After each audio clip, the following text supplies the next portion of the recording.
Assalamualaikum warahmatullahi wabarakatuh. Sebelumnya perkenalkan saya Fitri Abarwati dengan NPM 2212013 dari kelas akuntansi 2. Pada video kali ini saya akan menjelaskan mengenai kombinasi bisnis. Kombinasi bisnis merupakan transaksi di mana pihak pengakuisisi memperoleh pengendalian atas satu atau lebih bisnis. Kombinasi bisnis diatur dalam pernyataan standar akuntansi keuangan. Menurut PSAK 22, kombinasi bisnis adalah suatu transaksi atau peristiwa lain di mana pihak pengakuisisi memperoleh pengendalian atas satu atau lebih suatu bisnis. Akuisisi merupakan penggabungan dua perusahaan atau lebih menjadi satu dengan cara menyatukan saham aset maupun non-aset. Kombinasi bisnis memiliki tujuan agar perusahaan semakin besar dan berkembang. Apabila sebuah perusahaan dipandang besar dan berkembang, maka para investor akan datang dengan sendirinya menawarkan investasi. Apa itu keuntungan kombinasi bisnis? Dalam sebuah bisnis, keuntungan yang dimaksud sudah pasti, yaitu imbal hasil berupa uang yang lebih besar. Keuntungan kombinasi bisnis dalam akuntansi keuangan lanjutan tercipta karena mampu menghasilkan sinergi dalam kombinasi bisnisnya. Apa saja sih jenis kombinasi bisnis? Suatu perusahaan melakukan kombinasi bisnis tentunya untuk mengembangkan bisnisnya. Oleh karena itu, perlu adanya strategi bisnis yang dilakukan untuk pengembangan bisnisnya sebagai berikut. Yang pertama yaitu integrasi vertikal. Integrasi vertikal adalah kombinasi bisnis yang melakukan akuisisi dengan memiliki hubungan dengan pemasok.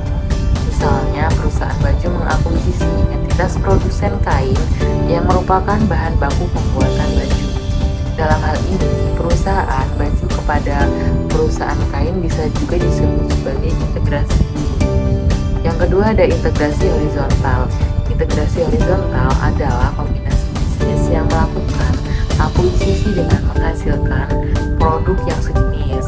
Misalnya, perusahaan baju perempuan mengakuisisi perusahaan baju laki-laki. Kemudian yang ketiga ada konglomerasi.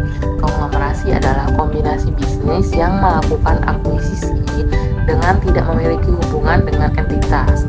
Misalnya, perusahaan baju mengakuisisi perusahaan instan. Adapun bentuk-bentuk entitas, yaitu yang pertama ada merger. Merger adalah kombinasi yang menghubungkan dua atau lebih dengan yang diakuisisi, dibubarkan, serta aset dan liabilitas diambil alih pihak yang mengakuisisi. Bisa dikatakan bahwa dalam kombinasi bisnis ini harus ada yang dileburkan salah satu atau lebih perusahaan. Dan yang kedua ada konsolidasi. Konsolidasi adalah kombinasi bisnis yang termasuk ke dalam peleburan perusahaan dengan mengambil alih semua aset dan liabilitas dengan membentuk nama perusahaan baru. Perusahaan atau entitas akan dibentuk apabila aset dan liabilitas sudah diambil alih. Kemudian yang terakhir ada akuisisi. Akuisisi adalah kombinasi bisnis yang tidak termasuk ke dalam kategori peleburan perusahaan karena hanya membeli kepemilikan dan entitas yang dibeli masih tetap berdiri, hanya saja dikendalikan entitas pengakuisisi. Adapun tujuan penggabungan bisnis yaitu yang pertama perluasan pasar. Menumbuhkan bisnis secara organik adalah proses yang lambat. Perusahaan mengambil alih bisnis entitas lain yang bekerja di industri yang sama tetapi memiliki pasar yang berbeda. Tujuan utamanya adalah untuk meningkatkan pangsa pasar dan basis klien. Yang kedua ada perluasan lini produk.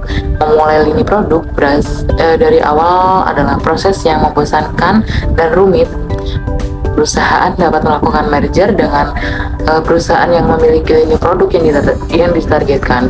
Dalam kombinasi bisnis seperti itu, perusahaan terhindar dari menyiapkan segala sesuatunya dari awal dan mereka memperoleh bisnis yang sudah ada. Kemudian yang ketiga ada penghapusan persaingan. Pemimpin pasar mengambil alih entitas lain untuk menghilangkan persaingan dalam industri. membawa perusahaan-perusahaan di bawah kendali yang sama akan menguntungkan dan membantu menciptakan monopoli pasar.